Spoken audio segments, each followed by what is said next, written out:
Hello, my name is Cherry, and welcome to my very first YouTube video ever. I am super duper excited for Art Fight this year. This is my second year participating, but last year I didn't make any reference sheets for my characters. I kind of just used old art that I had around, which obviously is fine. There's nothing wrong with that at all. People will still fall in love with your characters and want to draw them. No one is going to care if they have proper references or not. You'll still get amazing art of them, just like I did last year. It's perfectly fun. But for me personally, I wanted to make proper references for my three main characters this year. Especially because I eventually want to turn them into a comic, I figured it would probably be good to just have nice references of them on hand. But like I said, I was super excited for Art Fight this year. I had over 150 bookmarks as of a few days ago, but luckily was able to narrow it down to about 88. But that is still way too many, so I highly doubt I'll be able to get to everything this year. But I am going to try to do my best. I created a whole Excel sheet where I have every single character I want to draw listed, as well as my ideas for the piece and how long I think it might take to complete. So far, I've only filled in 20 characters, and I'm already at 46 hours, so like I said, I am definitely not going to get to everything, but we're going to do what we can. Anyways, I suppose it's time to actually start talking about my art instead of just rambling about Art Fight. These three characters are from a future webcomic inspired by the many magical girl shows that I loved growing up. It's about a group of three teenagers who gained celestial-based powers via magical stones. Today, I'll be drawing the main trio of the first arc.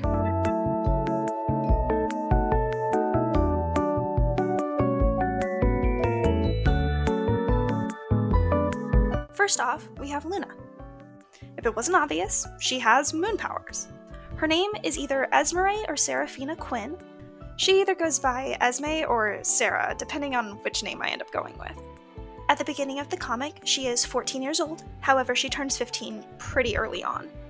I don't have a set birthday for her, however she is either a Virgo or a Libra. She is a freshman in high school, and she's attending the same private school as the other two characters I'm drawing today. She is the daughter of a tech mogul and a famous actress. She is also a Nepo baby, as she is a child actress who is currently starring in a show about a ballerina. Acting is definitely not her passion, however she isn't really sure what she would do in her dream life. She is the youngest of three siblings, and her brother attends the same school as her.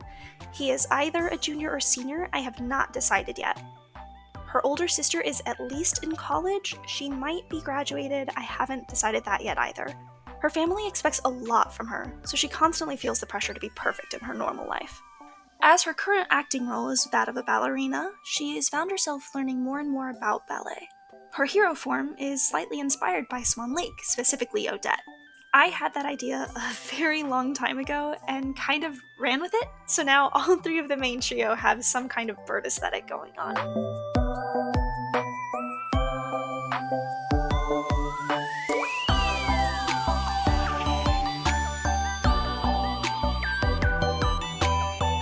Of the three designs I'm talking about today, I had the most fun with hers. I got to make her a true magical girl, which was really exciting. From the very beginning, I knew that I wanted to have two sheer layers on top of her skirt, and I really liked how they turned out in this piece. I also knew I always wanted her hair in a ponytail, and as of a couple years ago, decided I also wanted feathers in her hair. The feathers used to look a lot different, but then I saw this picture of this one lady, and she had feathers like this in her hair, and I just had to run with it. I thought it was so cool. And honestly, now that we're talking about the old design, there are things that I liked in the old one that I didn't do here, but overall I think it's for the best. Mainly, I like the way I did the shoes in the old design, and honestly I might end up switching them back to that. As cute as the new ones are, I don't know if they're giving ballet quite as much as I would like. I also like having the moon on the right side of her waist. However, I think that in the end, the way I did it with the bow in the final design makes much more sense. I also like that on the gloves and stockings, I have the moon and some stars, but again, I really just think that having it be moons worked better, because when I add the stars in, it almost looks too general celestial and not specifically moon. Plus, just like how there's things that I like about the old one, there's things that I definitely don't. Number one, her hair was darker blue for some reason. It didn't look bad, it just didn't really make sense considering as she's both Moon and Swan Lake. I definitely prefer the white hair. Number two, I kept her eyes green in her magical girl form, which looks nice, I guess, but I feel like making them blue adds to the quote-unquote magic.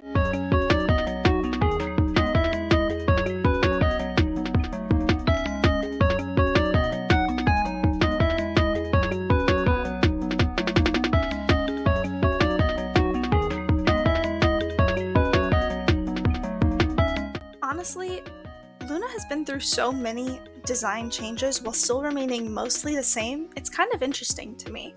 When you compare her to the other two characters I'm going to be talking about today, it's kind of astounding how little she's changed when you really think about it. We haven't gotten to it yet, but Sol has changed so much since his inception. At one point he was a girl. I've never been able to decide on a name for him. In fact, even his hero name has changed multiple times.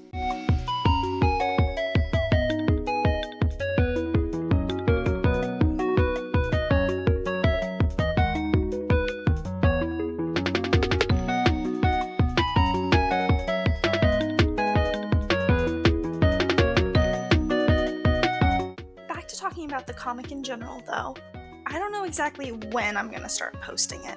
I still have to write out the script and finalize a few other character designs. This is also kind of my baby story. Like, I'm obsessed with this one. This is my favorite story I have. I have so many story ideas, but this is like the story idea in my head. So I almost want to get experience making a comic other than this one first, simply so that any beginner comic artist mistakes are not in this one, you know? Because I know for a fact I will absolutely make beginner comic artist mistakes. I also think I'd like to get more practice drawing bodies at different angles, because right now I feel like I only ever draw them front on or a slight 3/4 view. I also need more practice drawing characters interacting, so that's honestly going to be one of my main focuses this art fight, I think. Of the like 80 characters or whatever it was that I have saved for art fight, multiple of them are either ship art or sibling art. So I think that this art fight is going to give me some good practice when it comes to drawing characters interacting.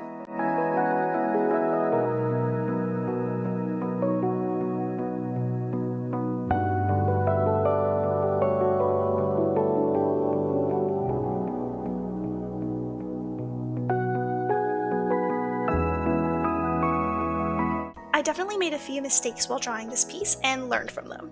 Number one, I don't know why I put each side in different groups, which then made me put, for example, the left side skin color is on a different layer than the right side skin color.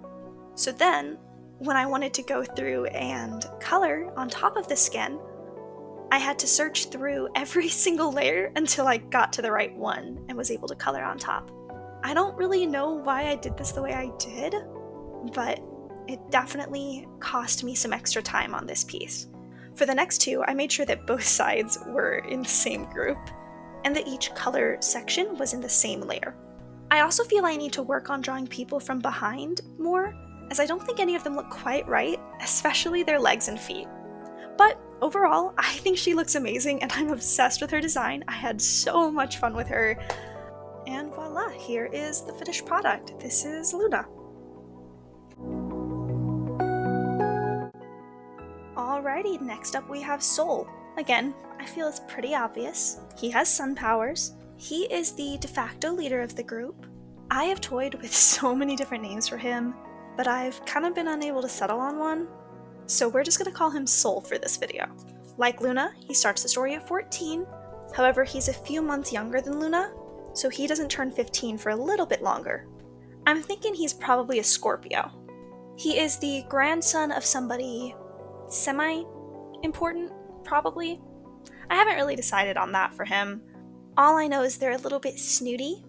If you've ever seen Gilmore Girls, think like Rory's grandparents. His parents are a lot more down to earth and own a bookstore. He has one younger sister. I have not decided exactly how old she is. In their little group, Sol tends to be the more serious one. He's kind of a perfectionist and has to be good at everything first try. To him, being Sol is yet another responsibility in his life that he feels he must fulfill perfectly. In his civilian life, Sol is pretty quiet. He doesn't really stand up for himself on anything.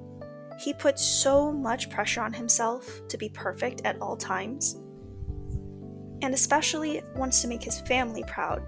even though his parents don't really put that kind of expectation on him.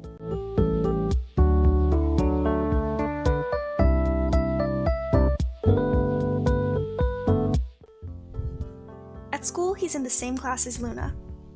He really looks up to her because she seems so happy. From his perspective, she doesn't really seem to have any flaws. This is, of course, not true, because everybody has flaws. He just doesn't notice them. He really admires her. Eventually, this admiration does turn into a little bit of a crush. On her end, Luna sees him more as just a friend, if even that. They interact a few times, are put together on a few school projects, but because Sol is so quiet, she never really is able to get to know him properly. She doesn't think negatively of him or anything, they just haven't interacted enough for her to really have an opinion. As for their hero selves, Luna thinks Sol is really, really cool. He doesn't really talk about himself much at the beginning of the series, so they don't really know each other that well, but she's already decided that he is one of her best friends ever. She likes that he seems like the cool and serious type. This does eventually turn into a crush on her end.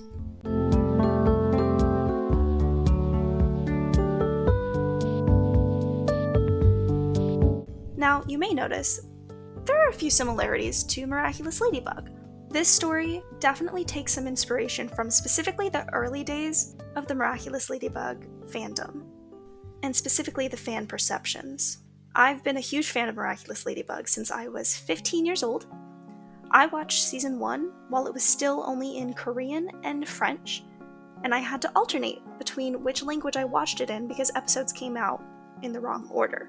I've had this story in my head since I was about 16, maybe 17-ish, but I had always loved the idea of the love square. I thought that was just the coolest thing ever, and so I did in fact yoink it. I think for the most part, any other similarities between this story and Miraculous Ladybug aren't things where Miraculous was particularly unique in. For example, having the main duo, where it's a magical girl and a magical boy. Look at Kamikaze Kaito-jan. Honestly, I've taken a lot of inspiration from that one too. That is one of my favorite anime of all time. I feel like it's also pretty common when you have a duo to have, for example, the slightly more serious one and the slightly more fun one. I think for the most part, the rest of the story isn't that similar. Like, as core archetypes, you could definitely say that Sol and Luna are a lot like Ladybug and Cat Noir. However, speaking from my knowledge of the future series, I'd say it definitely expands to be more than that. Basically, the reasoning behind this whole rant is I just want to make sure that everybody's on the same page about where my inspirations lie. I never want to be someone who acts like I have the most unique piece of art ever. Everything that I make is inspired by everything that I loved growing up. And to be fair, I feel like that's just what art is. At this point in time, there's no way to be entirely unique. Uniqueness comes more from the execution, I feel, than actual stories. I also would just like to make it clear that this was never intended to be any sort of fixing Miraculous Ladybug thing, because I know that I've seen people do similar things, and definitely no shade to them. If that's what they want to do, then they're perfectly in their right. It doesn't affect me. But I have my issues with Miraculous Ladybug, but I do deeply love that show. So I'm absolutely not trying to quote-unquote fix it. Nothing will ever beat being 15 years old and watching the Origin episode for the first time ever with my mom, sitting on the couch, and when the rain scene comes on, screaming and falling off my couch. And then finding specifically a YouTube video of just that scene and watching it on repeat, non-stop.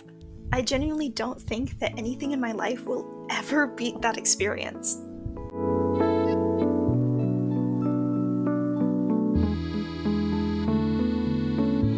I realized I haven't mentioned it yet, but Sol, if you couldn't tell, his bird theme is a phoenix. Also, you'll notice that in this initial speed paint, I made his cape pretty bright orange.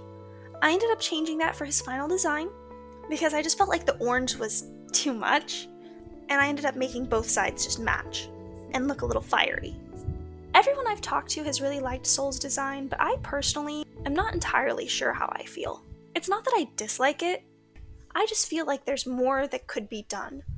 I know my mother feels that his colors are slightly too dark and almost give off more of a dying sun look and less of an actual sun look. If any of y'all have any constructive criticism on him or really any of the designs in this video, just feel free to leave it in the comments. Like I said, especially with Soul, I'm not entirely settled on his design, and it will probably change before the actual comic starts. Anyways, here is Soul. I can't wait to hear what people think about him.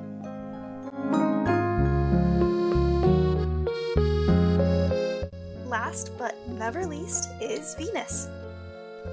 He has Venus powers, which I understand is probably pretty confusing. I haven't fully nailed everything down. I do know that he has some kind of power of illusion, or at least that's one of the ideas I'm toying with right now.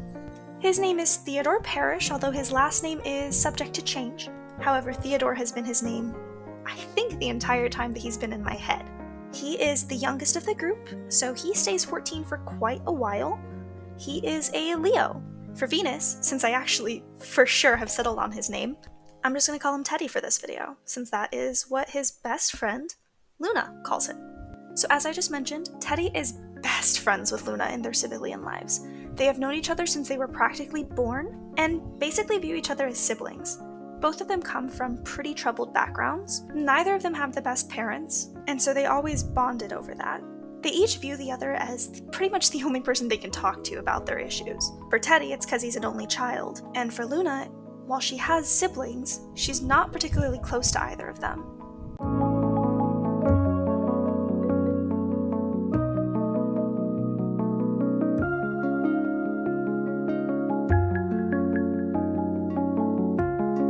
As I mentioned, Teddy has not the best home life. His mother left when he was young, and his father is not a nice person. Much like Luna, his father is a tech mogul, one who isn't as successful as Luna's father, and is in turn trying to become closer to Luna's father. He's really shooting for a merger between their two companies. However, Luna's father does not seem that interested. Because of all this, Teddy has severe daddy issues. He disguises it by being very, very loud and rambunctious. At school, where he is, again, in the same grade as Luna and Soul, he doesn't pay much attention in class. He's kind of what you think of when you think a jock, but he's not particularly sporty. He's just loud, can be a little bit angry, absolutely talks back to his teachers, and comes across as if he thinks he's better than everybody else. Because he does. He's just a little menace, all around.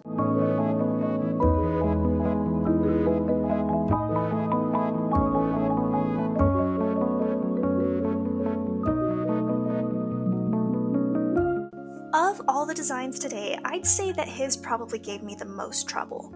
But in the end, I think that I like his more than I like Soul's.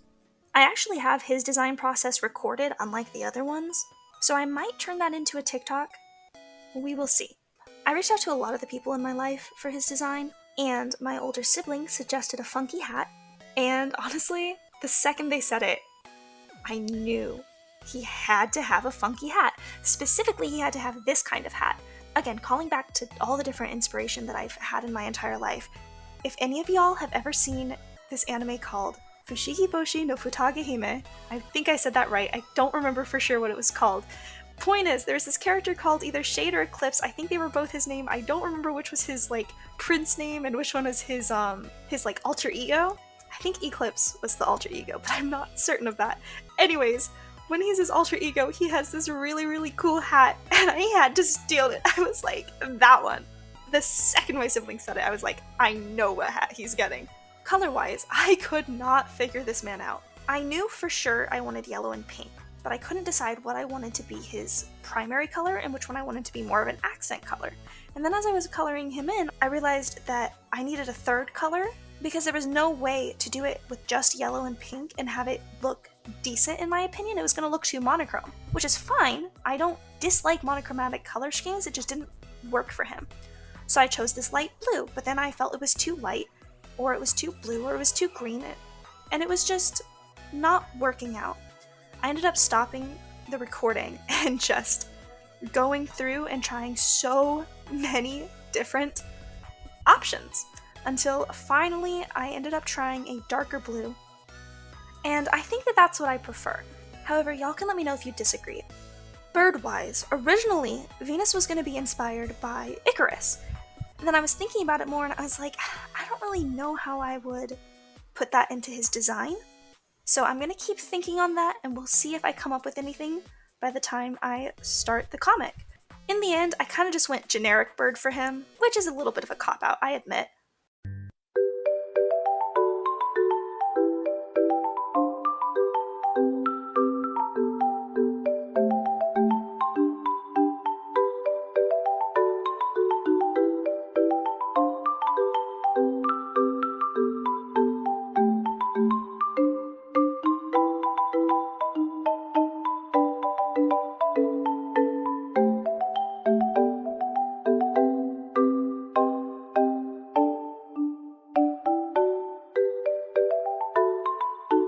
And here is Venus's final design. I hope you all like it. And with that, my very first video ever is complete. The plan is to upload another video next Monday, recapping my first week of Art Fight this year. Basically just showing off all of the art that I'm the most proud of. Also, at some point, I will have a better mic. I'm sorry that you're putting up with this one right now. It's not the best, I know, but you can hear me. It's fine. Anyways, thank you all for watching. I appreciate it so much, and we'll see you in the next one. Bye!